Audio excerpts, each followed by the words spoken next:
Well, Mr. Mayor, how are you? Can you give me a table? Squeeze you in. Do you have a reservation? Gun? As everyone started, a little bit of delay here. We had a visit from our state senator, Senator Cody, and took some time with him, some legal matters, and we're ready to proceed. Okay, set to go. All right. All right, ladies and gentlemen, this is as follows. Adequate notice of this June the 14th, 2012 meeting has been provided in accordance with the Open Public Meetings Act by posting written notice and agenda of the meeting on the bulletin board in this municipal building, 1000 Route 10, Whippany, Township of Hanover, by hand delivering and mailing such faxing such notice and agenda to the following newspapers: the Hanover Eagle, Morris County's Daily Record, the Star Ledger, and by filing same with the Township Clerk. May I have a roll call? Committeeman Schleifer. Here. Committeeman Ferramasca. Here. Committeeman Bruno. Here. Committeeman Capola. Here. And Mayor Francioli. Here. 5 members in attendance, sir. Thank you, Joe. All right, ladies and gentlemen, would you all please rise and join me in a pledge of allegiance to the flag? I pledge allegiance to the flag of the United States of America and to the republic for which it stands, one nation, under God, indivisible, with liberty and justice for all. Thank you. Please be seated. Before we begin the public session, the Township Committee has a wonderful honor, and it is an honor for us to present this evening the Distinguished Community Service Award. This has been presented to companies and businesses and individuals over the last 30 years. Some of those names include Bell Laboratories that we had, Channel Home Centers when we had them here, Knoll Pharmaceutical, Fritz Keyspan, Starlo, etc., including the Birchwood Manor. As you can see, very few over those 30 years, so we really find that the award is something that we covet and goes to someone, individual, business, etc., very, very deserving of it. And we're here tonight to tell you that the business that we would like to accept this award this evening is the Brookside Diner right here in Hanover Township. It truly is a business that has had community service, community awareness, involvement with our community, first and foremost in their mind. Their involvement with Little League, their involvement with soccer, their involvement with our various clubs, be it Rotary, be it KSC, be it the PTA, our own Whippany Library, and finally, even in the environmental areas, the Brookside Diner has found its sponsoring the Whippany Watershed Commission. So, John, and I fondly call John by first name in this, is so very, very deserving. And John, when you look around, the people in this room here tonight, they're here for you. They want to say thank you for all you've done. You've been a major part of this community, the fiber of this community. We want to say thank you, and the best way we can say thank you is with a presentation that we'd like to make to you tonight, and to you and to the family for all you've done for Hanover Township, and I'm sure all you'll continue to do in the future. So on behalf of the Township Committee, John, it's going to be my pleasure to make a presentation to you. Right?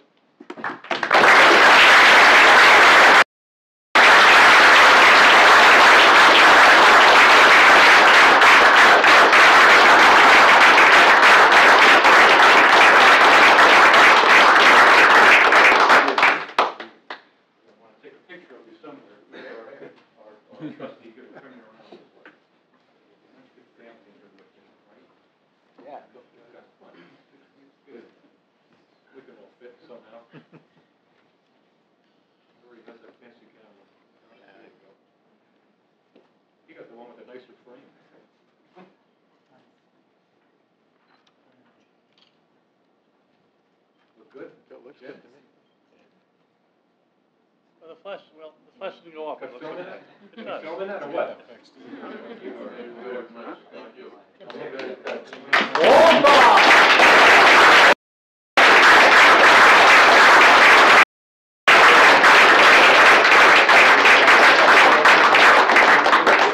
Appreciate you. You're wonderful. Really. Very good. Thank you. Okay. Take care. You certainly may. many as you want. Thank you. Thank you very much. I just want to say that how grateful we are to this great town and all these great people here, that you help us very, very much to succeed and with our business, and we want to thank you very, very much. God bless you all. You know, you've really been very good to us. And, you know, I want you to know that we're all here, wherever this town, this great town needs, we're here for you. Please let us know. And once again, I want to say thank you very, very much from the bottom of our hearts. We're really very touched. Thank you. Thank you.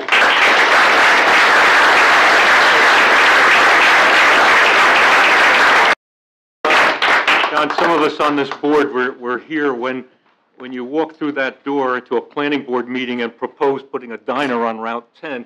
I think, John, you were on board during that time as well. So it's been quite some time since you came in for a planning board approval, to all the years that you've been with us and all the contributions you've made to Hanover Township. You're a tremendous guy. We thank you. You're really part of this family. Appreciate it. Thank you. Thank you. Thank you. We really want to thank all of you for your support and for the business and for everything. You know, you've been great to us. And if you really want to catch up on what's happening in Hanover, don't spend time in this room. Go to the diner.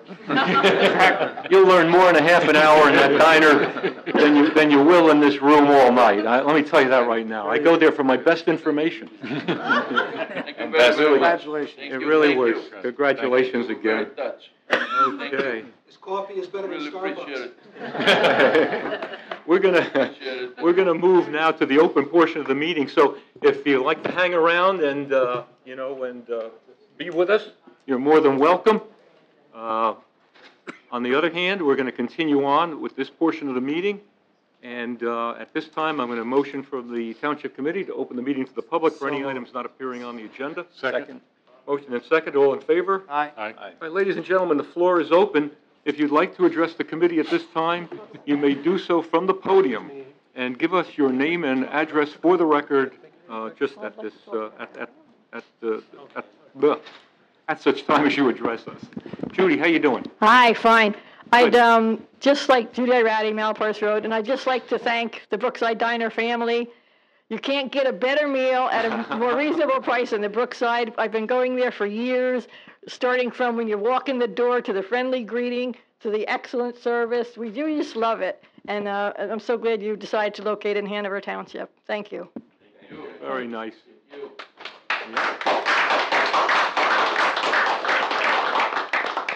Yahoo John said that you're a great place for food, and it won't break the bank. So if Yahoo says that, good by me. Good by me. Okay. Anyone else like to address the committee at this time? The microphone is open. Okay, name and address for the record. Michael Rinaldi, I reside at 8 Hanover Avenue, at Hanover Township. Gentlemen, thank you for having this meeting. I was at the meeting you had before in the conference room, and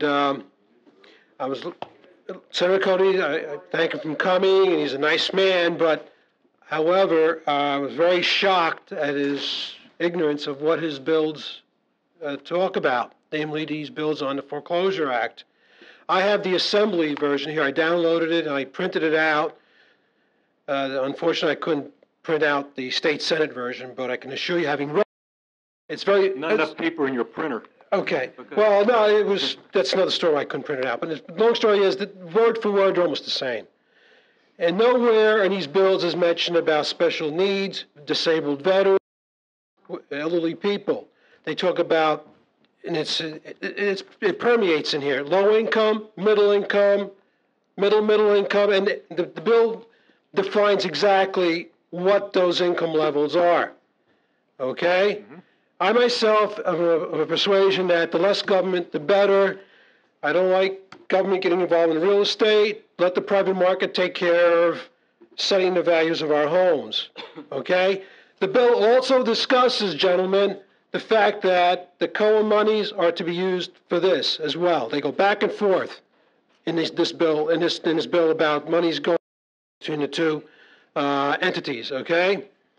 All I can say is, please take the time. I know you're all busy individuals. You have jobs during the day.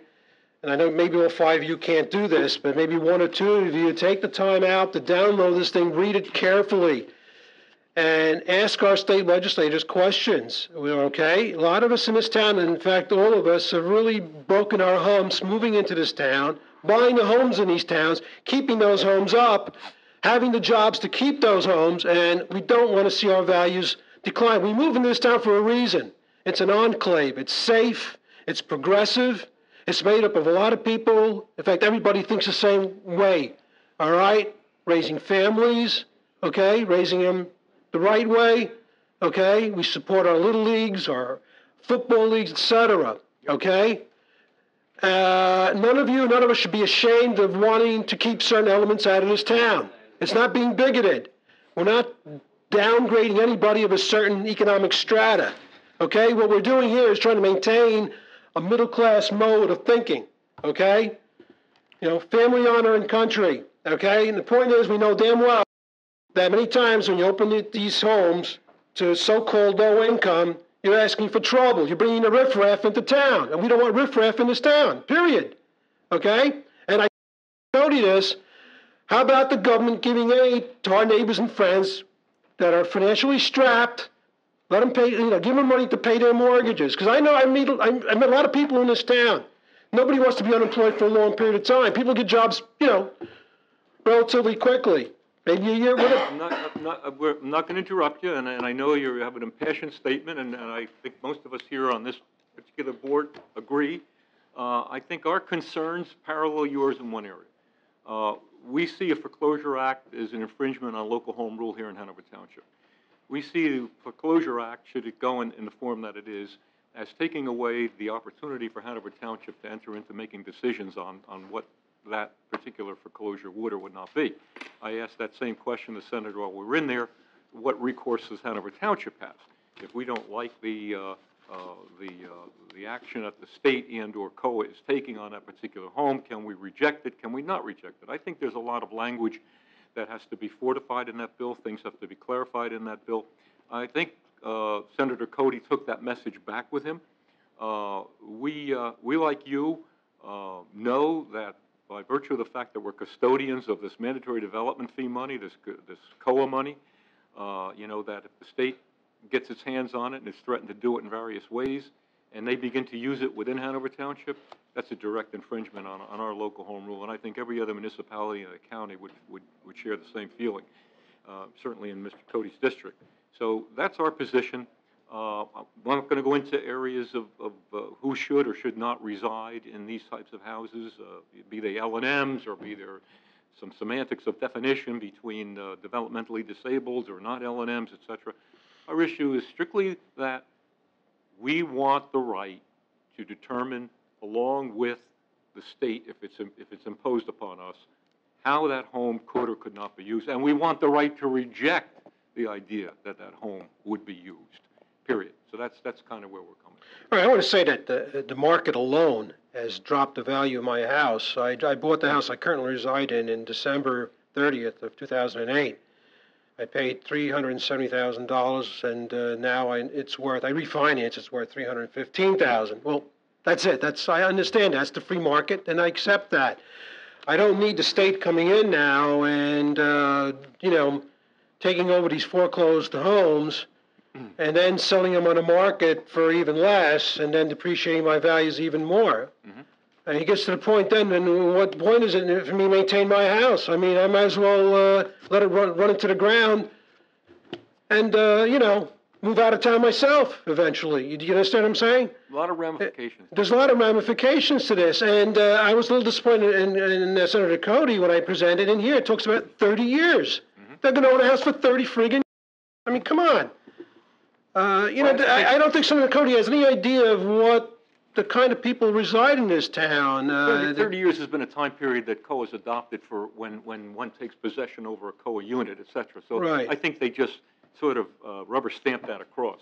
They do, but the fact is, you look at mortgage rates. Mortgage rates are pegged to 10-year Treasury notes, and that's what it should be at. It needs a lot more thought.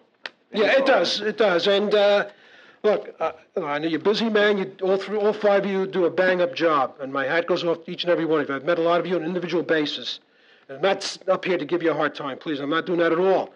But look, our livelihoods and our ways, make no mistake about it, our way of life is threatened these days. We see it. And you're our line of defense. And, and I'll do whatever I can to help you. If you want me to read a bill and give you some, We I'll do wholeheartedly it. agree with you. In fact, we went on record, we wrote to the state about this issue, this very issue, well over 2 months ago, registering what we thought about it and the fact that Hanover has done a fine job, a stalwart job in terms of providing opportunities. And we are the finest in the state of New Jersey in terms of providing group homes. And those group homes, I'm very proud of the fact of what we've done. And the fact is all home rule, the decisions, and they were all done here. And we want to maintain it that way. All right. I don't want to take up anybody's more time. Thank you. Thank you. Have a good evening. Anyone else would like to address the committee at this time can do so again from the podium, their name and address for the record. Hi, Barbara. How you Just a doing? point of clarification, I was looking at the agenda when you said, is this for items on the agenda or not on the agenda right now? Is which item on? No, are the remarks right now? Can I address an ordinance that you're going to approve? Non-agenda items. Well, there'll be a public hearing, though. The ordinance, Yeah. when the ordinance is Is- read is- for then you public can- hearing, then Yeah, you can. okay, I'll save that till later. I would just tell you that based on Bill's experience and years in Trenton, it might not be a surprise to know that legislators frequently don't know what's in their bills, although that's a little bit hard for me to believe what Senator Cody was trying to tell us tonight. I think he was obfuscating a little bit because he didn't want to tell us what he knew was to be the truth. But honestly, when you see how many bills are up there for approval at any one given time, they don't know what's in their bills. So I'll come back later. Thanks, Barbara. Thanks. If there's no one else, I'm going to motion for close at this time. So moved. Moved and seconded. All in favor? Aye. Okay, Mr. Administrator? Okay, as we continue with the agenda, we have the approval of minutes, the bid reception committee meetings of April 10th and May 22nd, and the regular township committee meetings of April 12th, 26th, and May 10th. May we have a motion on approval? So moved. So moved by Mr. Schleifer. Second by Mr. Bruno. On roll call, Mr. Schleifer. Aye. Mr. Fermaska. Aye. Mr. Bruno. Aye. Mr. Pola. Aye. And Mr. Francioli. Aye. We have the following reports for the month of May filed by various department heads, and they are all available for public inspection. They include the report of the Chief of Police, Construction Code Official, Township's Property Maintenance Officer, the Township's Chief Municipal Finance Officer acting in his capacity as Treasurer, and also the Superintendent of Public Works, Buildings and Grounds, and Park Maintenance. All those reports are available for public inspection. The Township Engineer has filed the following letters for consideration on payment for the following projects. The resurfacing of a portion of Nye Avenue. This is the second payment to AJM Contractors located in Clifton. Total amount due $2,744.61. A third partial payment on the reconstruction of Eastman's Road to Stanzial Construction located in Bloomfield. Total amount due $59,533.12. Third partial payment on the perimeter deck repair to the Bee Meadow Swimming Pool to RJR Engineering Company, located in Califon, New Jersey. Total amount due $47,645.85. And the final letter payment, a first partial payment on the roof replacement for the Bee Meadow Pool Maintenance Building to Gen 2 Contracting Company located in Clarksburg, New Jersey. Total amount due $59,543.13. Okay, ladies and gentlemen, next portion of business, we have consideration on adoption, public hearing on two ordinances. The first is ordinance number 12-12. This establishes salaries of the full-time blue-collar employees of the Public Works, Buildings and Grounds and Park Maintenance Department, represented by Teamsters Local 96 of New Jersey, IBT, for calendar years 2010, 11, and 12. We have the proof of publication that the ordinance and the notice of introduction appeared in full in the May 31st issue of the Daily Record. At this time, may we now have a motion to convene the public hearing? So moved. Second. So moved by Mr. Fermaska, seconded by Mr. Schleifer. On roll call, Mr. Schleifer. Aye. Mr. Fermaska. Aye. Mr. Bruno. Aye. Mr. Capola. Aye. And Mr. Francioli. Aye. Is there anyone in chambers wishing to be heard concerning ordinance number 12-12?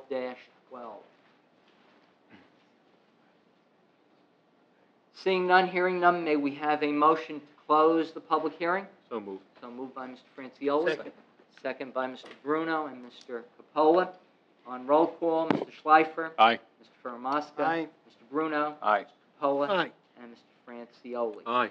Now on adoption, be it resolved that an ordinance entitled, an ordinance of the Township Committee of the Township of Hanover, establishing the salaries of the full-time, blue-collar employees of the Public Works, Buildings and Grounds and Park Maintenance Department, represented by Local 97, Teamsters of New Jersey, IBT, for calendar years 2010, 11, and 12, be passed on final reading, and that a notice of the final passage of the ordinance be published in the June 21st issue of the Morris County Daily Record. May we now have a motion on adoption? So moved. So moved by Mr. Fermaska Second. and Mr. Capola. Second. On roll call, Mr. Schleifer. Aye. Mr. Fermaska. Aye. Mr. Bruno. Aye. Mr. Capola. Aye. And Mr. Francioli. Aye. So adopted. Mr. Administrator, before you go on to 12-13, and I know we have some public that would like to comment on that as well, but I'd like to turn the meeting over briefly to attorney for attorney comment on that before we move forward. Yeah, thank you, Mayor. Mayor, the ordinance that's before you for final adoption is 1312, and it has to do with signs on public property, public right-of-ways. And it is a concern that was expressed by the committee as to a variety of signs that were cluttering the public right-of-ways, obstructing traffic, and difficulty in just maintaining the overall aesthetics of the township. That's part of the Township Committee's desire to go back and revisit Guys want horse lessons? There you go. the regulations of the township with respect to signs as to public property. There's another section of the Township Code which is not before you tonight. It's in the land use section of the code, which pertains to signs on private property. And that part of the code, it's our advice that it needs to be revised. And I know as part of the whole process, the committee wanted to go back and revisit signs on public property and right-of-ways, as well as on private property. And we've received correspondence, and in our own due diligence as part of this process, we recognize and we've discussed with the administration that the next step that we'd like to take is go back and take a look at Section 166 of the land use portion of the code, because based on existing case law and some of the more recent court decisions, it's my recommendation that, in fact, certain sections need to be totally revamped in that part of the code. So tonight, what's before you is just signs on the public property and right-of-way, which is essentially going to be prohibited if this ordinance is adopted, except for same-day event type signs, which have to be taken down at the conclusion of that event, because you know, the decision was to promote certain events, especially within the township, but not to leave those signs up there more than on the same day that they are actually put up or erected. So again, this is for the public property, but as far as private property and businesses, residents, things of that nature, that's something that the township code needs to be reworked, and we're going to go to that now for the next workshop and begin to construct that with the township planner. Thank you, Fred. I appreciate that. And as Council just said, just for the sake of perfect clarity on this, the ordinance that you're going to hear tonight, and you may comment on, is going to prohibit signs on public rights of ways, be it state highways, be it county roads, be it township right-of-ways. There is nothing in this ordinance that prevents you from having a sign, political and otherwise, on your property. It's your right. You'll be allowed that sign, and but in all cases where the sign is on right-of-ways, and we've all seen our highways covered with them to some extent, they'll be removed. And they'll be at our Public Works Department, and if you're the owner of those signs, you'll certainly be able to retrieve them there. But there is no intent on the part of our employees to go onto your property and remove any sign that you may have there. That is your right. And so on that note, if you want to... On ordinance we'll number open for comment. 13-12, thank you, Mayor. We have the proof of publication that the ordinance and the notice of introduction appeared in full in the May 31st, 2012 issue of the Daily Record. And as our council mentioned, this is an ordinance to regulate signs in the public rights of way. It amends Chapter 248 of the Code entitled Streets and Sidewalks by establishing a new Article 6 entitled Signs.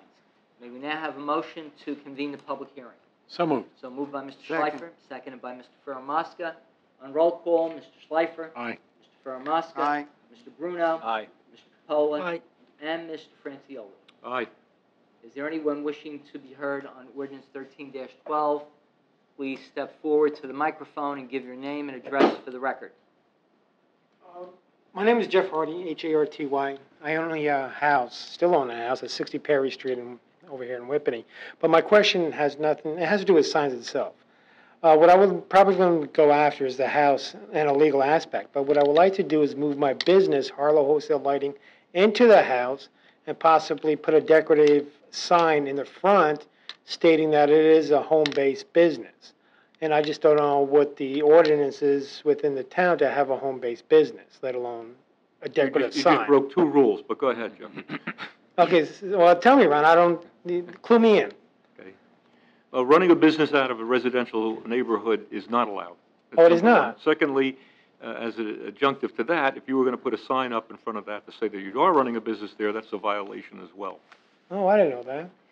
Okay, so what about the homes that are on Whippany In certain Road? cases where there are dental practices, doctors, professionals, law practices, they are provided for in the zoning.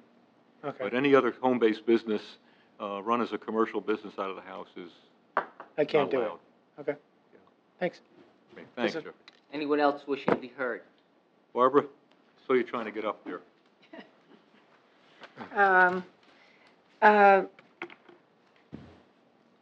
We've lived here for 30 years, and I well appreciate the kind of town this is. That's why we're proud to be here, and we appreciate the long, duration of people who have served in this town and have kept it the town that it is.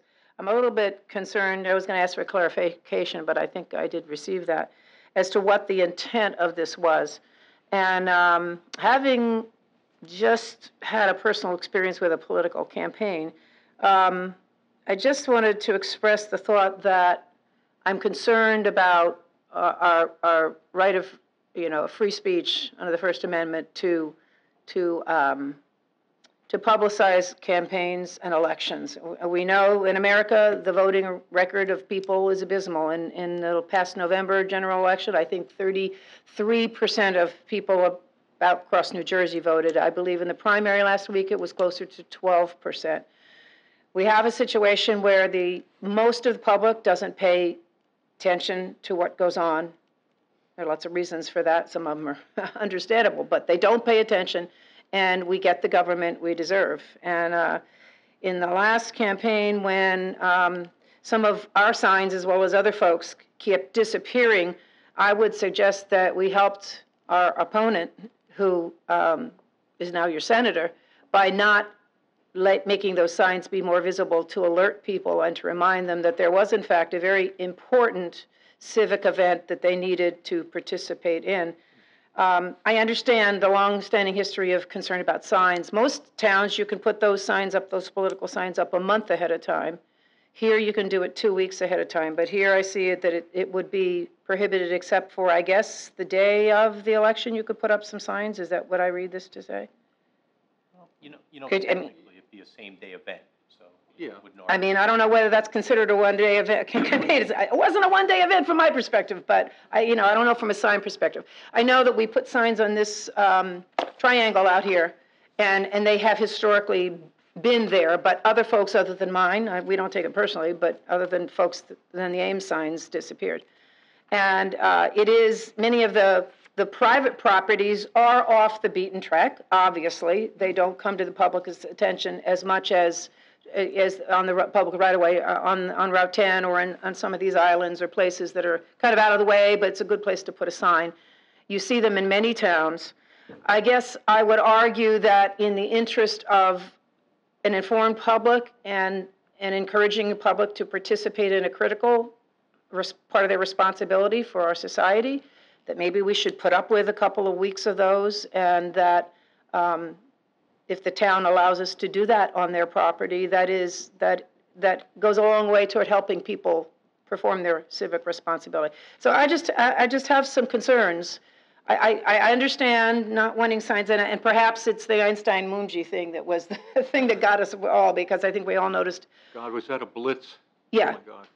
That, Barbara, just as an explanation, there was a federal bankruptcy judge that actually handed down a ruling, and I have a copy in my office, that specifically said that Einstein-Mungi, the creditors, whoever was running that, the trustees, had the right to put up signs, no matter where, on public property. And when we asked John Dorsey, the township attorney, we were ready to enforce it against Einstein-Mungi. He said it's a federal bankruptcy order, it cannot be challenged. On public property. That's correct. Yeah, but that's different than campaigns, is what you're saying, right? So I would just leave that with you. I just am very concerned about the message we're sending. The message is that we don't like clutter enough that we don't want to.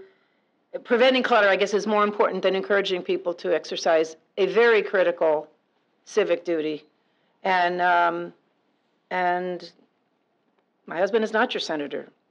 Senator Dick Cody is, and he took down our signs everywhere, and so did folks in this town. And I don't think any of us here who ran for office can say that we haven't run into that.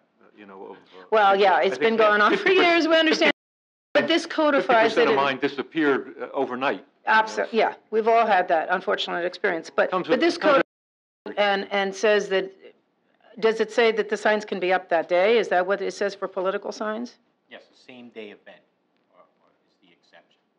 Yeah. Real estate signs of that type of thing. But a political sign is what I'm talking about right now. So you could put them up that morning and you could take them down that night. That would be a same-day event because this is content neutral. So whatever it is, as long as it's for that event, it comes down that day. That's the way it works. I mean, we all know the logistics of putting out enough signs for a campaign of our size. That's impossible to do in one day. I think the biggest nuisance to us on the committee, and I know yours truly, if I stop my car on Route 10 one more time to pull signs out, I think I'm going to wind up a statistic. But, we all travel through town, kickboxing, specialist day. You're selling your house, we'll buy it, this, that, including this. This is the kind of stuff. And I can tell you, on any given Sunday morning, I picked up dozens and then dropped them at the Public Works Department. Right. And while I see the value in what we're trying to say and distinguish between political signs, I defer to attorney on how to make that distinction or how to use it, because I agree with you, freedom of speech in that area, certainly in the political arena, is something we want to protect. But right now, we're saying and soundly that on your property, on your land, you can put that up, and no one's going to tamper with it. So until I hear otherwise, Council. Are you comfortable that this doesn't violate the Constitution, First Amendment, right of free speech in some way? This particular ordinance, yes, I am.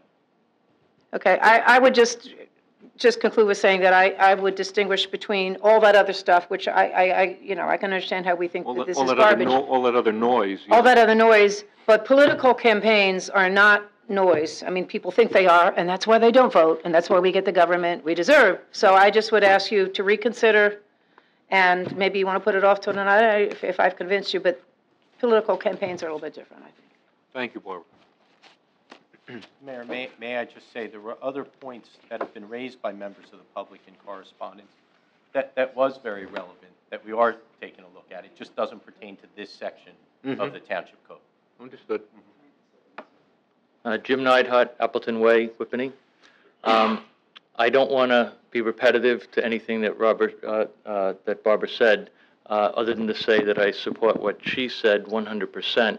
And I would add that in terms of the desire to be legal and to try to be fair, I think you have overstepped by including political signs in there.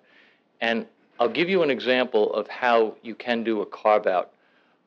We have do not call lists here in the United States. I think it's a U.S. law. There's probably some state laws that support the federal law and enhance it.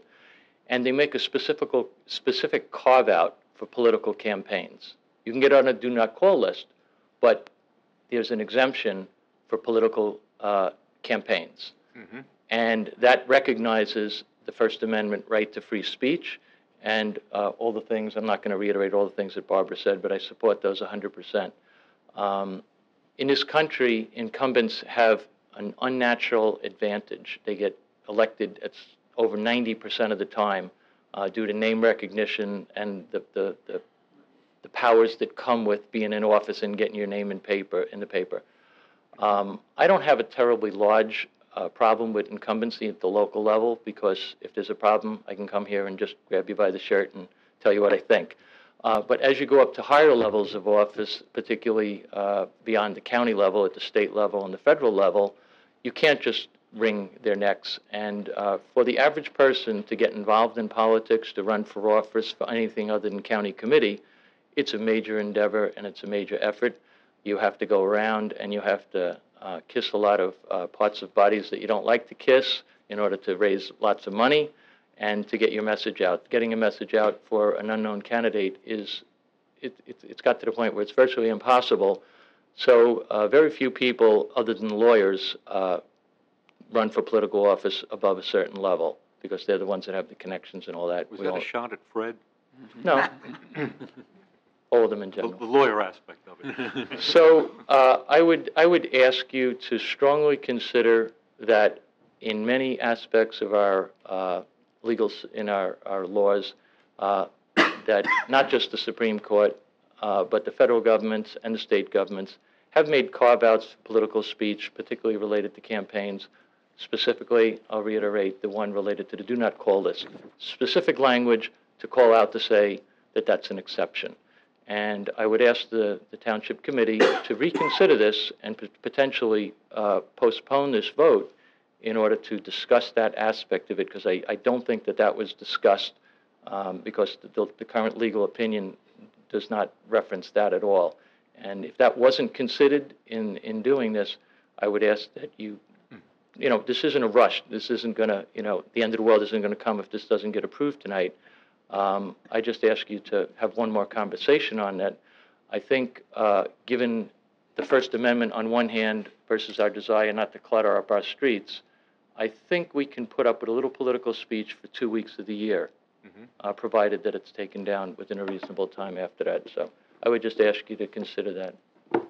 Thank you, Jim. And you make some very good remarks. Let me say that this ordinance makes no distinction between an incumbent or non-incumbent. I mean, if it would pertain to any signs at all, regardless of whether that person was in elected office, you know that. So, I understand that. So that wasn't my point. That doesn't give anybody any unfair advantage in this area.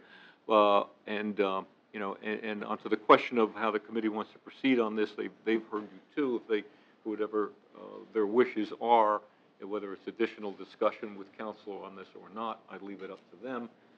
I know they had gone through this ordinance several times. I know this is a second iteration of it, making certain other amendments, and I know council was very confident about this portion of the ordinance, about this particular ordinance. So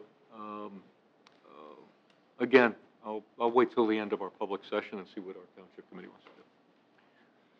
Richard, Good evening, Mayor. how you doing? I'm doing well, thank you. How about yourself? Good, not bad, not bad. As all of you know up there, I'm Richard Dunn, 59 Manga Road, Cedar Knolls, New Jersey, 07927. I have been and still am a Democratic candidate for the Township Committee this year. As most of you know, I am also a lawyer. I take exception and feel this is unconstitutional. As I understand the standard, you have to have a reasonable and rational basis to put limitations on the freedom of speech in public areas, especially in the political arena. This is an out-and-out prohibition.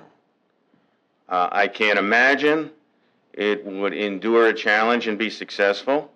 So on that basis, I will join in Ms. Ames and Mr. Neidhart and ask you to seriously reconsider. It obviously has an impact and has had an impact on me in the past. And, but more importantly, that's not the reason why I'm standing up here today. I'm standing up here tonight, because I am a lawyer. I covet the Constitution, and an out-and-out prohibition, when it's not based on, well, an out-and-out prohibition is unconstitutional. Limitations are usually examined by the court to determine whether they're reasonable and rational. Now, I don't practice constitutional law. I have studied it, but I do practice employment law. And I'll relate this to an area of employment law that I think it can be related to, and that is covenant not to compete.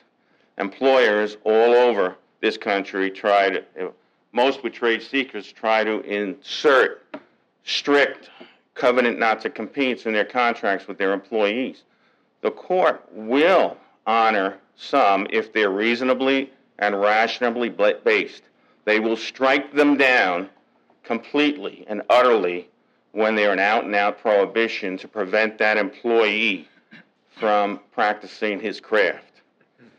I imagine that this ordinance would go the same way as a covenant not to compete that's an out-and-out prohibition.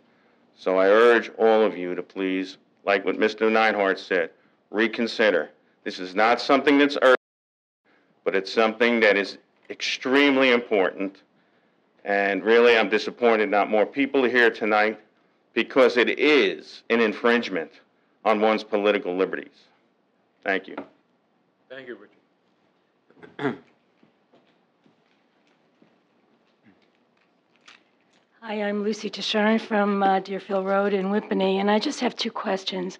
I'm wondering if the reason for this ordinance was that the majority of people in Hanover complained about the political signs, or was it just the burden of having to remove them, which could be handled by penalties in other ways, because ultimately that public land is our land. That's my first question.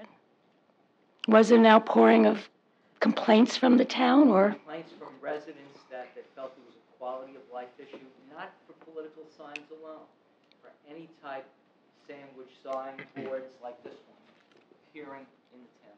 A significant number? Clearance sales, all kinds of other advertising types of Not materials. There is in a corner that we can stop on sometimes, and I'm not, taking an opinion here that we don't all see some advertising of some sort. I'm taking political out of this for the moment. And again, we're protecting your right to that through the fact that if you put them on your home, your private property, etc., we're saying you're more than entitled to do that. It's just the ones that we're concerned with are the ones that get placed there, never picked up, there forever. Again, I could probably, give me enough time, I could probably recite a half a dozen of them for you. That annoy us all, but that was the genesis of why we went to this ordinance. So if there were enough people who would sign some sort of a petition saying that they prefer to have those political signs for a 2-week period, would you reconsider this? Could be. Because I'm just wondering how many actually complained. Was it 1%?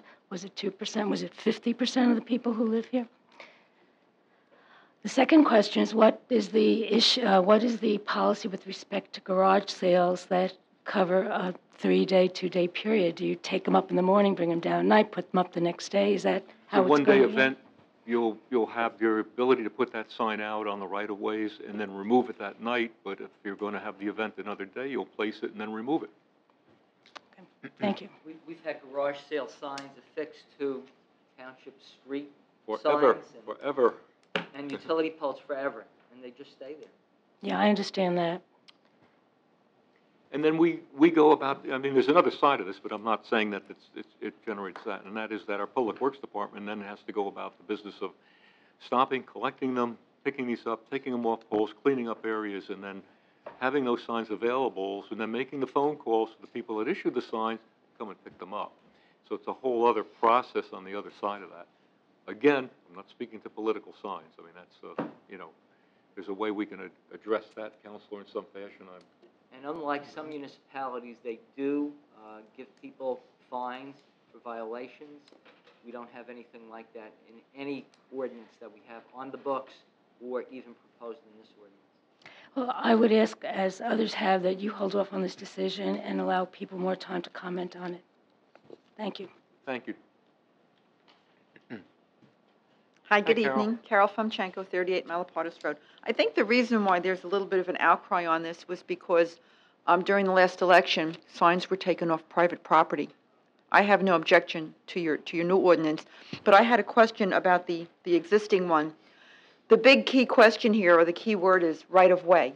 All of our residential homes have an area, certain amount of footage, Yes. that is the town's right-of-way. Various. So when you say right-of-way, if I put a political sign on my property, a residential property, but in the right-of-way, am I in violation of the existing ordinance? It'll be removed. It'll be removed. The right-of-way, You're talking about, go ahead. yeah, I was just going to say, the right-of-way could be identified as anything from the curb going in up to 10 feet, or possibly 15. more, or possibly less. My home is 15. That kind of defeats the purpose, because if you put your sign not in the town's right-of-way, it could be too far back on your lawn to be effective or noticed, especially if people have trees or shrubs, hedges, things like fences, things like Well, that. maybe you would put it on my right-of-way in the morning, and I take it down at night, and I put it up in the I morning. put mine so far back that I won't dare touch them, and then the I think day of out the of the election, box I put it sometimes on right in these the things, front. you know? But, you know, I just thought that was the reason why you're getting all this I'm flack, not- is because it was taken off of residential property, probably in the right-of-way, and I really think that should be taken into consideration when you revisit the existing ordinance, and maybe have a stipulation in there that not anybody can put their sign on anyone's lawn, even in the right-of-way, and that it has to be put there by the property owner, you know, or gotten permission from the property owner. Yeah. That's the way I feel. I don't think it should be taken off of residential properties in the right-of-way. Anywhere else, fine. But it's my property, I pay taxes, I cut the lawn on your right-of-way. Right. I shovel the snow in your right-of-way. So I think I should be able to put a political sign in your right-of-way. Okay, thank you. I think the committee understands and hears, but you get into these things and you're caught in a situation of not being able to make distinctions. It's got to be, the law has to be in place, dealt with equitably across the board in any fashion. So I can't say to a homeowner, well, you can put it in your right-of-way, but then I can say to somebody else in the business area or on a commercial road, well, you can't put it in the right-of-way. So, I mean, there's certain, council isn't chastising me here, so I guess I'm right. No. You know, it has to be dealt with in some equitable fashion. But you make a good point. You make a good point.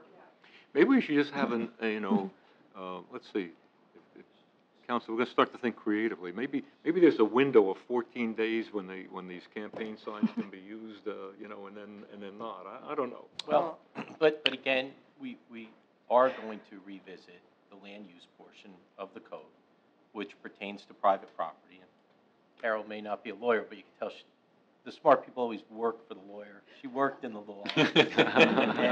and she's right that that's something at least we could visit when we look at the private property section, because this is just with respect to public property. And this has been challenged. And there's a United States Supreme Court case. It was the city of Los Angeles versus, well, they were challenged by a group of taxpayers. and the court held that an ordinance prohibiting the posting of signs on public property was not unconstitutional. And because of the aesthetic issues that we've indicated this evening, potential traffic issues, picking up the signs and maintaining them, and also because there is another avenue to make that expression of speech, and that's on private property, and that is permitted. And we're going to go back, and I can tell you that one of the things we're going to look at is just some of the case law, and some points have been raised about the time limitations. Well, it's going to be our recommendation that the time limitations on private property should not be applicable anymore. They should be really stricken from the ordinance. But it's things like that we're going to go back and take a look, because this is part and parcel to say no, and it has been upheld by the Supreme Court. The township, for its reasons, does not want the signage on public properties, but yes, we do want the signage to be permitted on private properties. We're going to go back through, and we're going to make sure that it basically affords that latitude without the government's interference. So you're saying we could address the issues that were brought up tonight? Some of them we can at least visit as far as private properties, as Carol had indicated. We can at least look at that aspect. I'm not saying we can address it maybe directly, but that's going to be for that type of discussion about private property and the signs on private property to ensure that that speech is permitted there and we don't interfere with it. But on public property, we're taking the position that we want to preclude that type of signage across the board. What about the one gentleman who brought up the idea of a carve-out? Is that legal, or is that, I think the advice we've been given so far is we can't distinguish, or is that, is there merit to that? If you were to take that even from a policy standpoint, you might be right back to where you were, because, there's other constitutional issues, because you're going to then permit all the signage, and to what extent, and to what type of messages. And then you're getting, right now we're just thinking of maybe local or, certain type of elections, but then we're just saying for a certain time period, if you so choose, we're going to have to let all types of signage on public property and all types of messages. And look at the No, he was talking about just to clarify. What I heard was Mr. Neidhart brought in something for us to think about. And the issue he brought in to think about, essentially, is the do not call list. Many of you participate in the do not call list, and it's a good thing. You don't get aggravated, with nuisance calls. However, during the period of primaries and elections, you do get calls. And that right to make that call to you is protected under the Constitution. And what I think Mr. Neidhart was advancing is he's saying, hey, look, if there's a carve-out in the do not call list, why can't you have a similar parallel regarding political signs within the 14-day period that would be within these right-of-ways? So I think that's the issue that he's putting forward, and I think it's something we might... And it becomes a policy issue, because from a legal standpoint, you can have this ban of signage across the board. You can do this. The United States Supreme Court says so. If you'd like to do something less than that, that's within your purview and policy, if that's what you so choose. My thinking is perhaps that we need to further deliberate on that issue, given that idea has been advanced tonight. So that's what I'd like to... We'll hear from the rest of our public, Okay. and we can... Judy Irati, 27 Malaportis Road, and I have a legal question. The 10 feet onto the property, who owns that? Is it the homeowner or is it the town? Who owns the 10-foot right-of-way?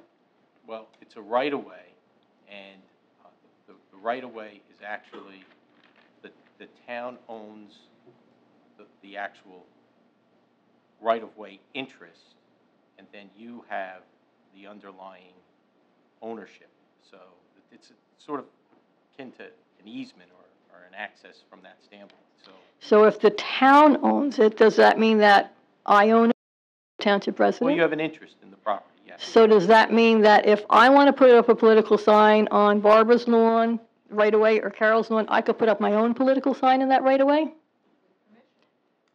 No, not without permission. Now, I am totally in favor of this ordinance. I'm sorry. I'm opposed to the other aspects of it. number one, I don't agree that politicians should be exempt from anything, but if it went before the court, then that's another matter. I'm totally in favor of this. I also ran for office, and if my campaign workers were told private property, the signs were put on private property. If they were on the right-of-way, they were on Route 10, and they were taken, I would ask who put the sign there. They were taken down. That was my problem. On private property, after the election, they're taken down immediately. Public property, they're not. I have had many complain about signs, political and otherwise. Like I said, and I have not heard one resident come forward and say, I actually went to vote today because I saw your sign on Route 10. People are interested or not. You need this ordinance, and like I said, if you're going to deem that people can put signs in the right-of-way, and the right-of-way could be a sidewalk. If you're going to put signs in the right-of-way, I'm going to come to somebody's house and put their opponent's sign on the right-of-way, and I can do that. But, Mr. Ratty, as we've discussed, though, this ordinance right now precludes the signs in the right-of-way. Which I totally agree with. Okay. This is why I totally agree with it. Because I don't want somebody coming to my house in the right-of-way and putting up somebody's sign there, because it's, as you said, I have an interest in that property.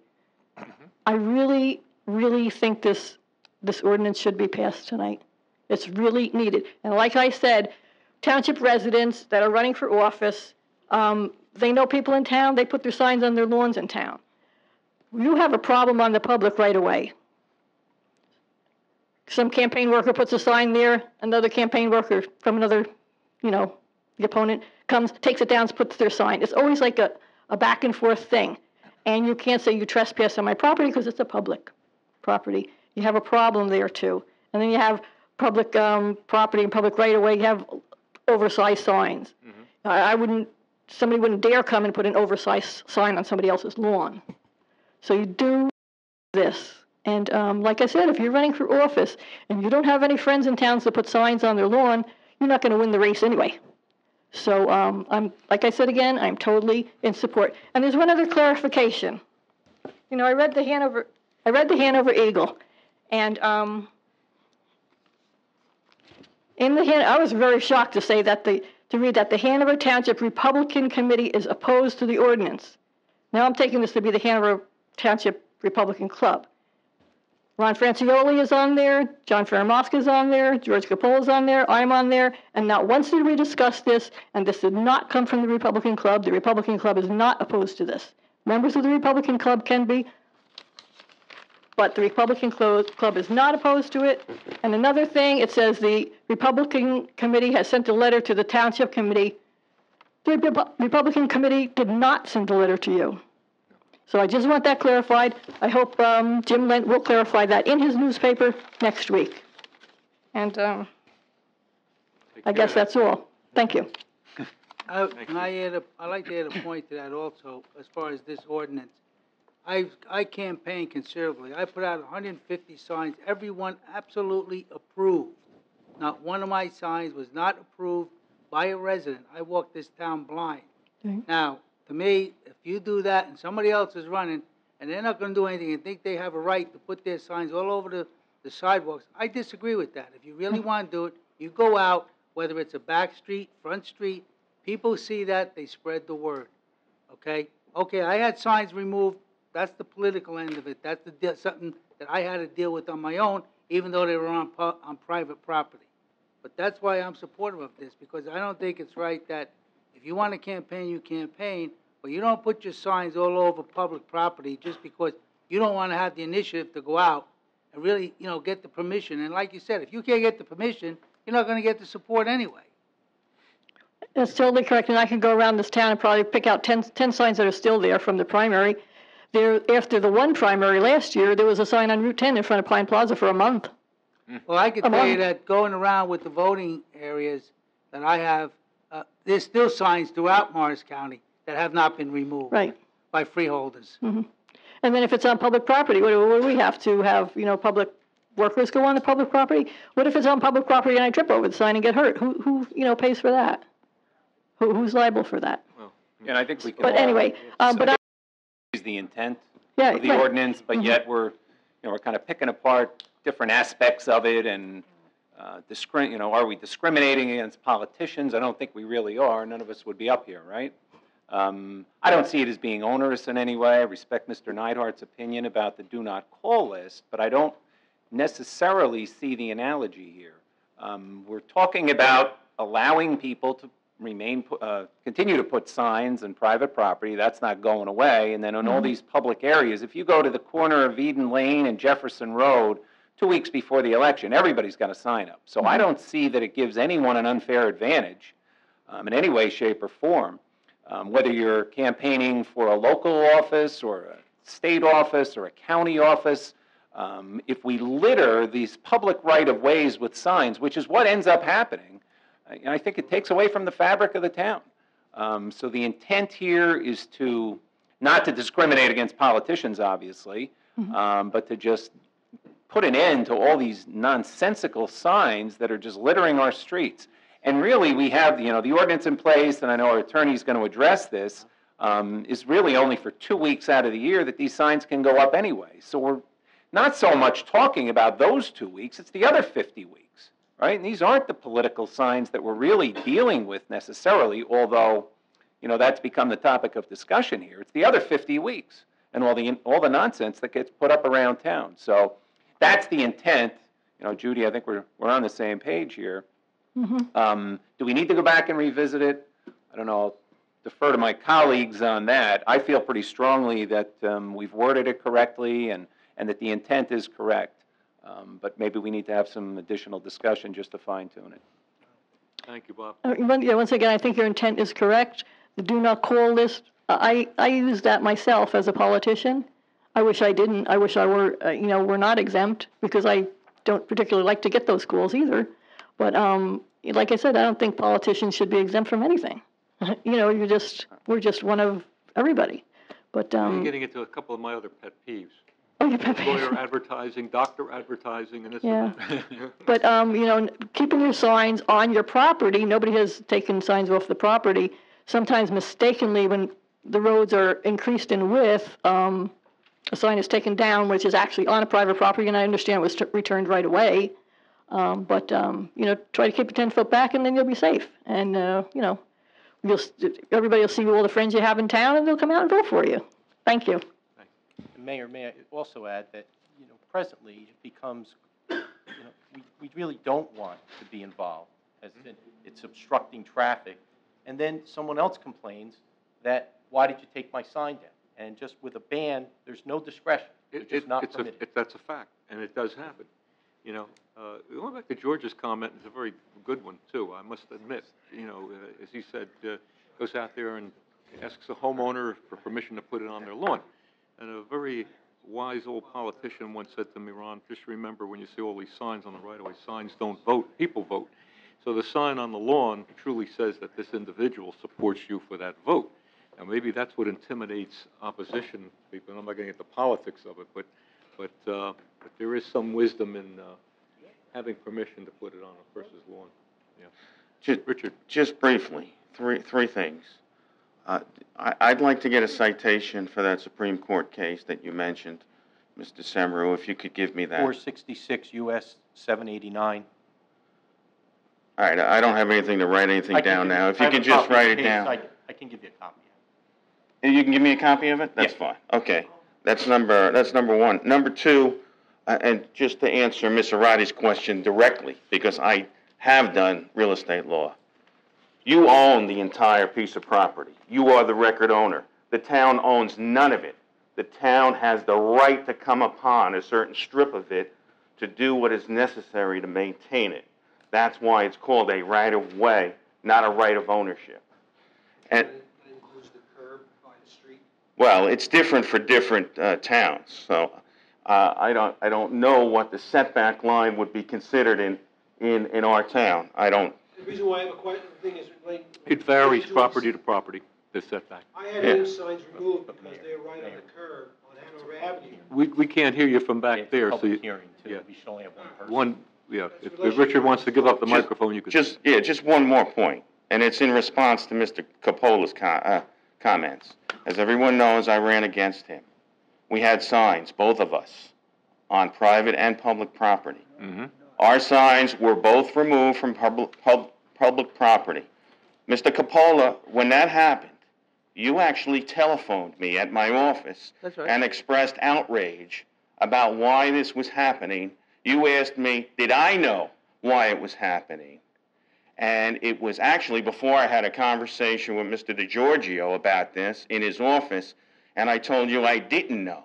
So for you tonight to say that you didn't put signs on public property is a total fallacy, because and that you are in agreement with this ordinance because you don't want to see the town littered with signs. You expressed outrage that your signs would be Mr. removed. Dunn, I never expressed outrage to you. Please stop dramatizing, okay? First of all, I'm not dramatic, Mr. Capola. Excuse me, please. I tell the absolutely truth. did not have a sign on a public property.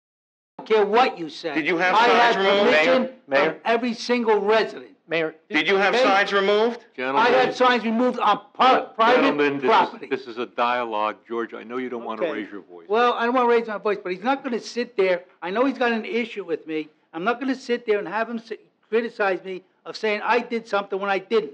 My signs were removed from private property. Meanwhile, Mr. Cody, who was running, his sign was right next to mine, and his was left there. Okay? So if you really want to know what my outrage was, that's what it was.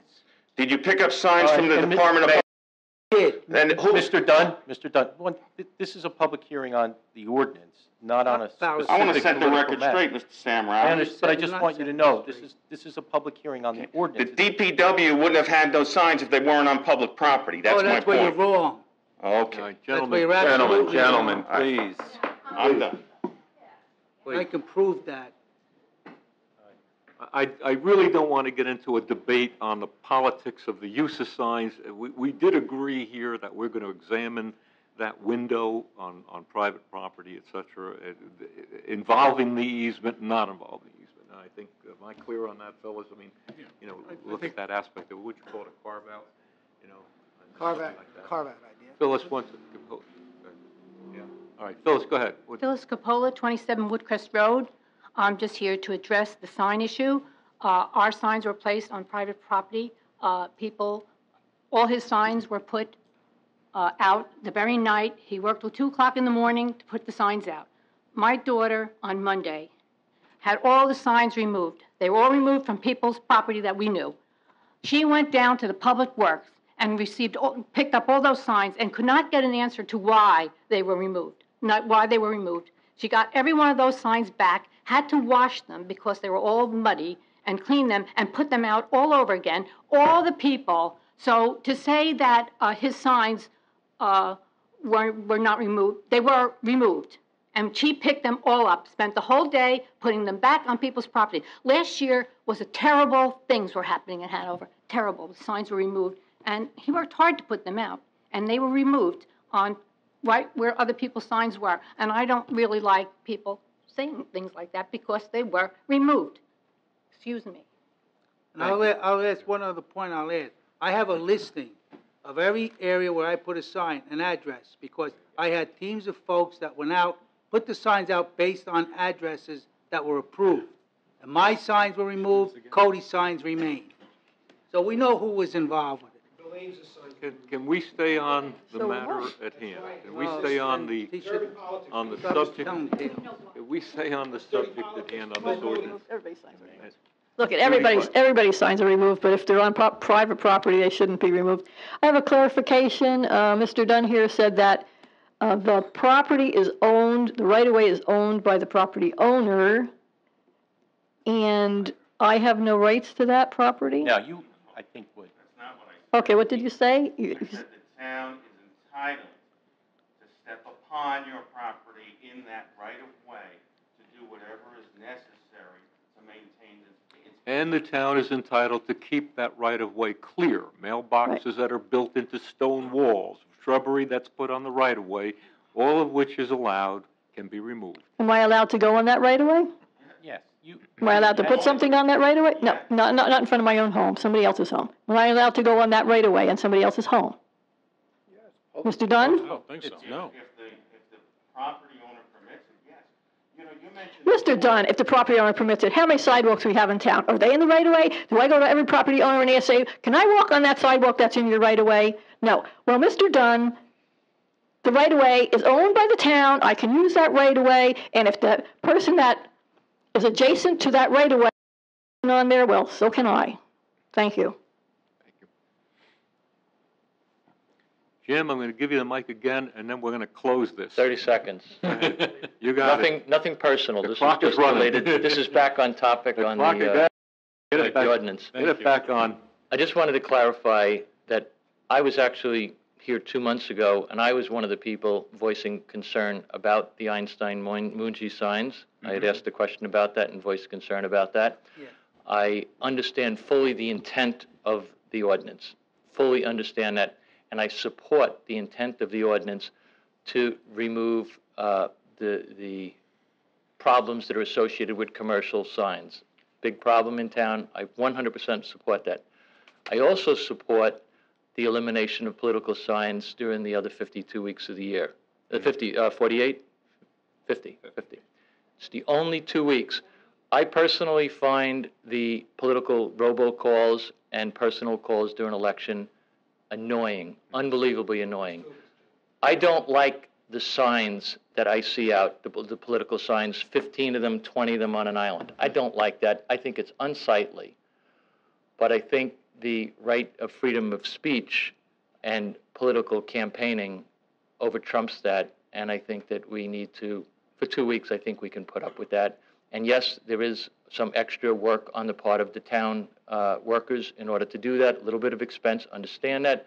I understand that you're going to receive complaints about this guy took that sign down, and we're going to listen to what we just listened to here.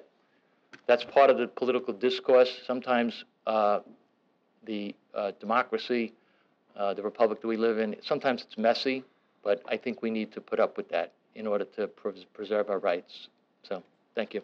Thanks for listening. Thank you, Jim. Well, I think we've got a lot of dialogue tonight. I think we've got a lot of information. Mr. I'm going to if the committee will allow me, I'm going to cut off dialogue. Yeah, This can just continue on, and we're getting into rhetoric, and I would rather stay on point. So, committee, unless there's someone else that has something pertinent to add to this, I would like to cut the dialogue off with the Township Committee's permission. Do you a motion to close? So move. Moved and seconded? Second. All in favor? Aye. Aye. Okay, gentlemen. Okay, now, amid the Township Committee, discussion?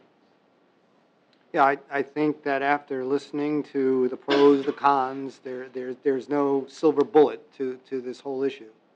However, I do believe that the First Amendment right's an important one, and I do believe we're not compelled to do anything on Flag Day that will cause anything of great harm about this sign management. So what I would suggest is, why don't we spend one more 2-week period, evaluate this idea of this carve-out, and then come back and listen to see if anybody else has any other new information, which we have, and then make a decision. Is that a motion? That's a motion. I'll second that. I think it's not going to hurt to have 2 more weeks to go over this information. I really don't think it's a problem for us to take the time to discuss it. I mean, certainly we've been asked that by our residents to have, take some more time to discuss it. This is not a critical issue that's going to make or break our township. No, I don't think it's. Let's give them the courtesy to talk about it and come back. I may not change my mind, but I don't see the reason to pass it tonight. We can discuss this as many times as we want, but the primary issue of this ordinance is not having signs on public properties, and just like Mr. Nyhart said, saying 15 signs on an island and different areas like that, I think that's specifically what our goal was to attempt to address this.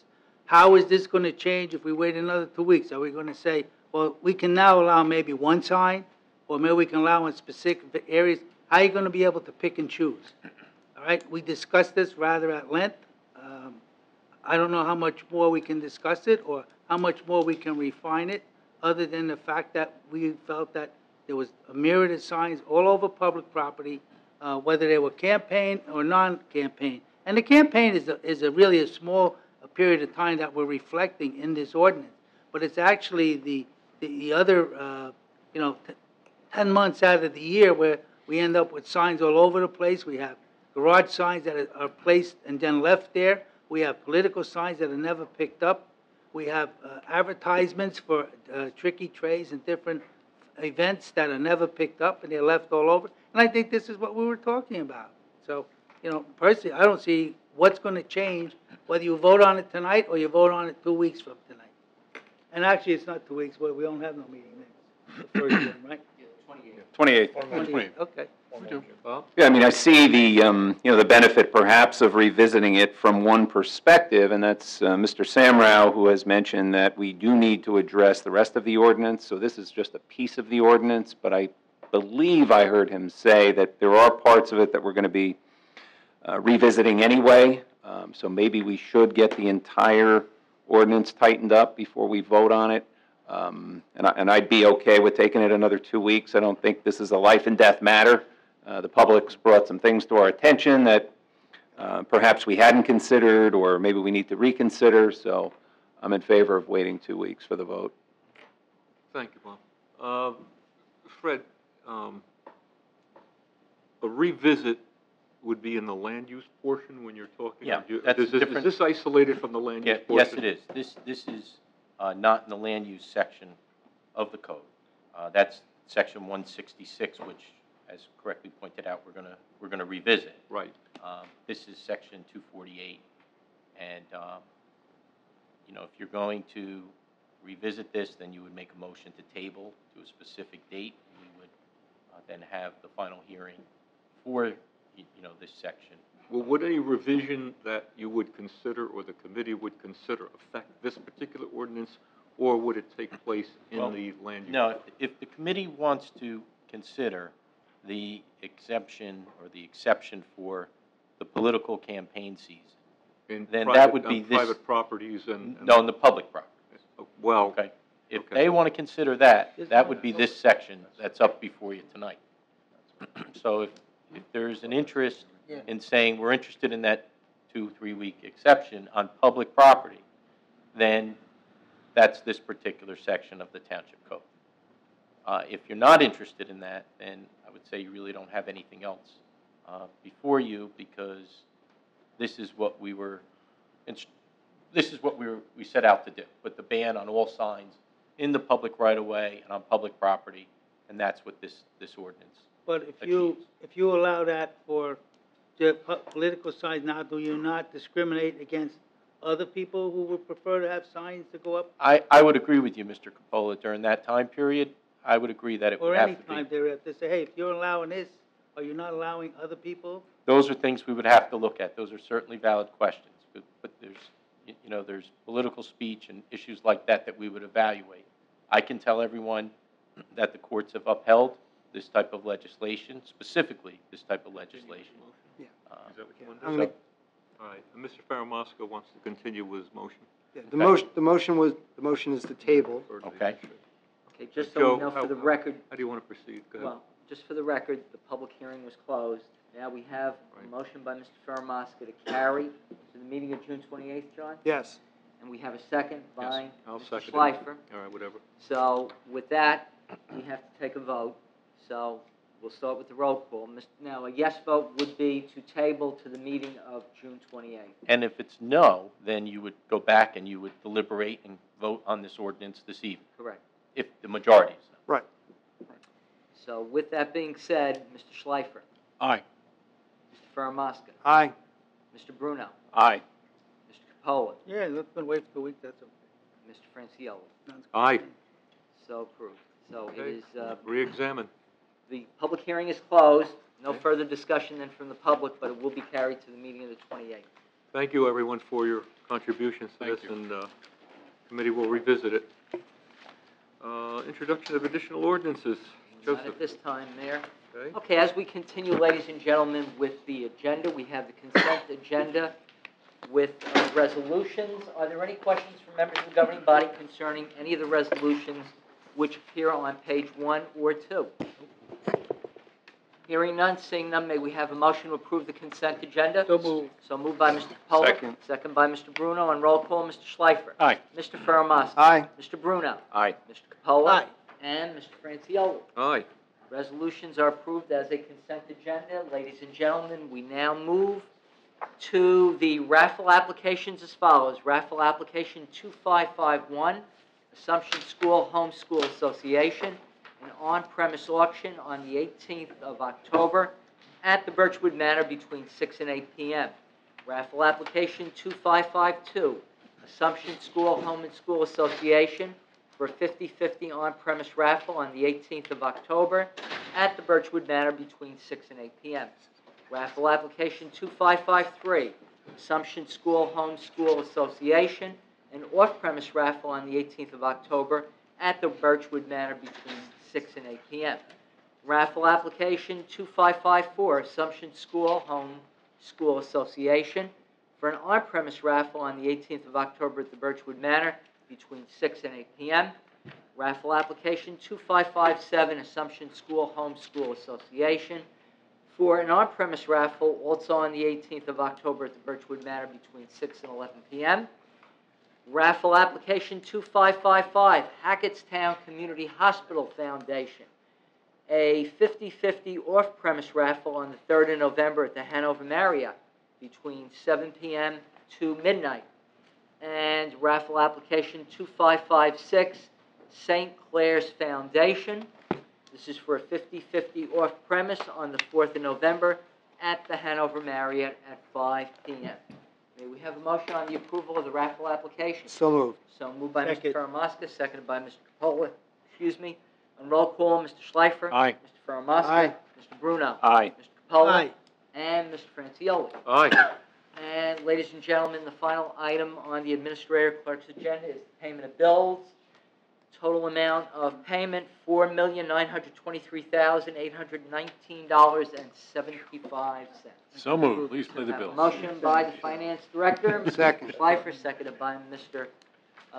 Faramaska. On roll call, Mr. Schleifer. Aye. Mr. Faramaska. Aye. Mr. Bruno. Aye. Mr. Capola. Aye. And Mr. Francioli. Aye. So approved, ladies and gentlemen. Mr. Mayor, that clears the agenda of the business administrator, township clerk, and I thank you. Thank you, Joe. At this time, gentlemen, is there anything else from the Township Committee? Yes. George? One thing, this has been a rather busy day, evening. I say that because we had the Senator Cody here, which was, it was nice to have him coming before us this evening. We also had the Flag Day ceremony with retrieving the flags where they do, they actually burn all the American flags. And then we had the meeting this evening with Fire Districts 2 and 3 with their attorneys on this whole issue of combining both fire districts. So I'm kind of interested in seeing how that made out. There's a letter here that I would like to read because I thought it was extremely touching, relating to an issue with a police officer dealing with the Legro School. And the person that wrote this was Ron Petroselli. I presume he's a person that's in charge there. Allow me to read this because I think it does add into the record nice things that our police officers do. And this involves Patrolman Littman. He was the initial responder, aided by Patrolman Herman and Patrolman Ryan Williams. It states that we are a school for students with autism spectrum disorders. Part of our program is teaching students to become part of our community, just like their typical developing peers. Many times our families have great difficulties taking their children to simple community trips like shopping. Today, and this was on the 13th, this occurred, today we had a student at Walmart, Ridgedale Avenue, with whom we were addressing some of these issues. While our staff were able to get him to move off of our school bus, he became extremely resistant to getting back on. A crowd gathered, and one of the people watching called the police.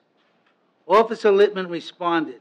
Immediately he identified the child as having autism and empathized with our staff. He was able to offer assistance by monitoring and helping to control people passing by. I was called by our staff and asked to come to assist. I identified myself to the Officer Littman and the other two officers who arrived on the scene as well. The officers were completely supportive as well, allowing us to handle the student and eventually bring him back on the bus and to school. I would like to acknowledge the officers for displaying outstanding judgment in allowing us to defuse the situation and handle our students accordingly. Should the officers or anyone else in the Hanover Township Police Department have any questions about the situation, I would welcome the call, and I thank you all very much. So I think that's really a nice compliment to our police officers. I think it's wonderful. You know, a lot of times people look for things to criticize.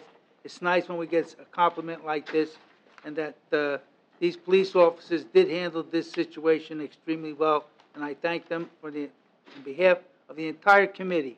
I thank them for the great job they did, as well as I'm sure a lot of other jobs they do in the course of their job. Thank you, Thank you, George. And we completely agree with you on that. It's nice to get Yeah. letters like that and to hear that. Bob, any comment? Or? Nothing from me. No? Okay, John? Yeah, I have one on planning. After a 10-month exhaustive review. I'm about to cheer, but go ahead. 10-month exhaustive review, the application known as the ShopRite application, which is on Hanover Avenue and Horse Hill Roads, was deemed to be approved for final, preliminary, and final. On behalf of the Township Committee, I want to compliment our professionals, Blaise Branchow, Jerry Massara, Kimberly Bongiorno, and the entire planning board for enduring for over that period of time. They sat through 13 three-hour hearings. They went through plan sheets that were 25 to 30 pages per set, and they patiently listened to testimony involving soil, the granularity of soil. So the good news is Hanover Township properly evaluated that case, and your professionals guided them. The planning board made the case, moved forward, and hopefully we will see a world-class supermarket center within Hanover Township in the not-too-distant future. Thank you, John. And that, I can't second the motion enough on that one. I think our planning board members and staff conducted themselves utmost professional fashion through what was obvious to them, a delay tactic on the part of two adversaries in this matter. And I have to tell you, as Jim Lent knows from the Weekly Regional News and my comments, when you've got to sit through 2 full meetings and listen to characteristics of a retention basin, you got a problem. And we got past it. It's approved, I think. Preliminary and final. I think.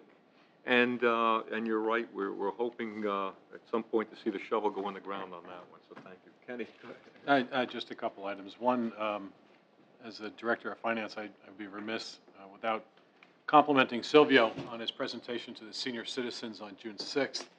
An outstanding job. And, nice job. And if it'll only take a few minutes, I'll read as fast as I can. I'd like to read the letter that they sent and put it into the record for their appreciation. It comes from the Senior Citizens Club of Hanover Township.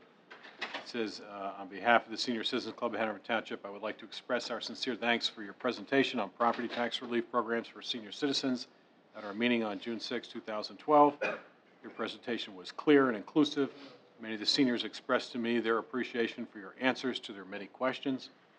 Your comment that the township has historically forgiven late payment penalties on property tax for seniors was a surprise for many and appreciated by all, and was signed by the president of the Senior Citizen Club. And Silvio, thank you.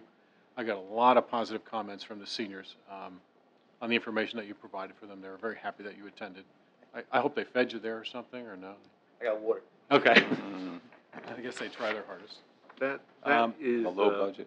Go ahead. I'm sorry. Yeah, and just one other item. The Cultural Arts Committee is sponsoring with the Hanover Wind Symphony a Rock and Wings night. It's this Saturday, it looks like, June 16th, at the Ukrainian Center. All right, it's on the Cultural Arts, it's on the Hanover Township website under Cultural Arts if you want to get the details for it. They are terrific. Have you ever heard them when they do big band music? Yeah, they're outstanding. They're outrageous. As you know, the Cultural Arts Committee is a major supporter of the Hanover Wind Symphony. We do that every year. We support them. Well done. They are terrific. I want to second your comment again with Silvio. I mean, did a wonderful job on explanations to our seniors. Not only that, but he also put on a wonderful presentation some time ago at the Republican Club with regard to this revow, et cetera, et cetera. But the main point here that comes out of this is the ability for the township to close the gap on communications with our citizens, with our people, to let them understand, be a part of, and partake of what the issues are before us all, understand them so they can comment intelligently. And so we thank you and everybody that participates. Really good job. Well done, really nice job. I'm being reminded by Deputy Mayor Karamoski here to remind you that on June the 19th, excuse me, June the 19th, there will be a meeting at the rec center right over here, the main meeting room, I suppose, of the rec center, right? And this is going to be on the matter of home defense, Operation Home Defense. I would encourage you to speak to your neighbors, have everyone that can attend. It'll be hosted by our police department. I think Lieutenant Roddy will be a primary speaker at that. Is that so, Chief? I think he'll be. Him and Sergeant Pestos and myself. And Sergeant, okay, fine. And I think you're going to come away with a lot of very, very good information as to how to secure your home, how to protect your neighborhood, some very good thoughts, and by the way, some programs which are already implemented that you'll be told about. So that's the date, June 19th. Please be there. John mentioned ShopRite, and we'll also, we have on the 19th, the same date, John and I are going to have to jump between planning board and this meeting. The Red Bulls are coming in with their application, and a formal application, which means that they will be coming in with their training facility to the lands, Harts Mountain lands off of Melanie Lane. We are thrilled to see them come back. It's going to be wonderful for their kids. The Red Bulls Academy will be part of this, so we're looking forward to that happening. And finally, from yours truly here, to all you dads in the audience, have a great Sunday. Put some hamburgers on, enjoy yourself. I will be part of a ceremony up at Picatinny Arsenal for Corporal Cosgrove. Lost his life some years ago, and the Marine Corps will be dedicating a training facility at Picatinny in Corporal Cosgrove's name, and I'll be happy to be a part of that too. So thank you. Motion to open to the public. So moved. Second. Moved and second. All in favor? Aye. Okay, ladies and gentlemen, once again, the floor is open to the public. Anyone who would like to address the Township Committee at this time may do so from the podium. Yes, sir. Mayor, Mike Rinaldi again. Again, I want to just say congratulations to John with reference to the ShopRite. John, I take it you worked on the planning committee, so I know the hard work you do for the town, and, you know, my hat goes off to you. My question is now, it's very distressing. You drive down Jefferson Road and you see a lot of space available signs. The post office is still vacant. The old KDI Triangles is vacant. Pine Plaza, if it wasn't for Planet Fitness and Benzies, and probably I think the pizzeria, would be dead. My question is, can you gentlemen inform me, or are you aware of anything going on right now? You know, Pine Plaza, let's take a look at that. I used to live in that section of town. I lived in Runnymede Court, and I used to shop at, well, at one time it was Whippany, Foodtown of Whippany, then became Pathmark. Is there any plans for a supermarket to move there, to that building that used to house Pathmark? And number two, are there any ruminations, anything on Jefferson Road on companies moving into those vacant areas? We can't get into legal specific issues, but we can share with you this. We have a very vibrant Economic Development Advisory Council. Mm-hmm. It meets twice per month on Friday mornings at 8 a.m. There'll be one tomorrow morning at 8 a.m. That group of dedicated individuals works on every single area in town, trying to work with the master plan which the town has, and then market outbound. They are working on a number of issues right now within the area which you brought up, trying to attract premier ratables to Hanover Township. So I can't get into the specifics as to the whole thing, but I do know that there has been a formal application submitted for a supermarket in Pine Plaza that's gone into the building department. I don't know the time frame as to when that will happen yet, but that application has been submitted. Since it was a supermarket previously, it should be able to move pretty quickly. But I can assure you, there is a lot of work that's being done to help us get over some of these areas that have been left underdeveloped for many, many years. Now, with the planning that was involved with the land on Ridgedale in Hanover, that's going to be now the location of a ShopRite, was any discussion had about the fact that across the street there's a food tent? Let me clarify. Planning went through what we call the mini master plan, where we actually went through a lot-by-lot analysis, everything from the sewer plant on Hanover Avenue to American Road, lot by lot. Went through it, went through all the various potential uses that it could be, went to look at adjusting zoning in these areas. We've changed it from the prior zone of industrial to office, opening it up to major retail uses. The ShopRite, which the planning board just went through the approval process, that'll be on Hanover Avenue and Horse Hills Road. On the corner of Ridgedale and Hanover, there are a number of parties that are interested in that location. That's the one legally that we really can't talk about because it's under contract, but there's a number of prominent retail concerns that are interested in that property, which would be a very good thing for Hanover Township. Yeah, you mentioned the economic committee here. Can I ask, 8 o'clock in the morning, many of us work. So they go in later in the morning to their jobs, as opposed to having the meeting at night. I like your thinking. I have to show up for this thing. Okay. My last comment is more as a general question, and I read the papers, I look at the news, I read books, and what I find very distressing today is that there's a lack of vision, a very depressing lack of vision on the part of leaders in both political parties. There's danger signs. There's a train coming to hit us, and nobody seems to do anything about it. We know that the middle class is being very hard pressed. Who knows how long it's going to exist?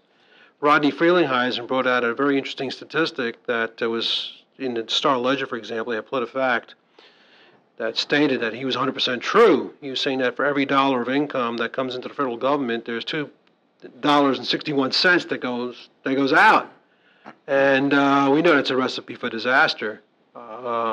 We have a dollar bill in our pocket. I was going to show a dollar bill. We know that once that quits being the reserve currency of the world, we're going to be up the creek without a paddle. The middle class as we know it may not be around. And the point I'm trying to make is that I think it is an onus, not only you gentlemen on that board, but everybody in this room. We have to start thinking of one as Americans. And number two, as Americans, never mind as senior citizens or as young people, whatever. We're all part of the same boat. And, look, I'm 62. I'm ready to take cuts on my Social Security if that's going to, number one, I'm going to work as long as I can anyway. But if that's what's going to help turn America around, I'll do it. I'm an American first. I belong to a bicycle club. And again, this is an example of special interest. They're all concerned about, spending money to have bicycle lanes on roads. Well, government is broke, for crying out loud, The thing is, we all have to think outside the box. That's very important, and we can't be restricted by any ideology, any feeling. We got to think of, what's best for all of us. Mike, I don't want to cut you off, but can you find a summation here? Summation is very simple. Think outside the box. Okay. Number one. And number two, there's an old line from the movie Gladiator, which I think a lot of us enjoy with Russell Crowe, where he addresses his troops. And again, this is my last point. What we do in life, that goes in eternity. What we do in life, that goes in eternity. If you have children and grandchildren, we want to leave something to them. All right, that's it. Thank you. Appreciate it. Just one quick announcement. Next Saturday, Barbara Ames, next Saturday, the 23rd, the Morristown Tea Party and the Morris Patriots are going to be co-sponsoring an event at the Masonic Lodge in Morristown. And the topic will be get out the vote training for the election in November. A lot of us are on the ground wrestling the troops and creating an effort to get New Jerseyans out. I just wanted to let you know about that. I can send you some information about that. Not sure who, I guess do I send it to the clerk? If I send something to you to get distributed, who should I send it to? Joe. To Joe? Okay.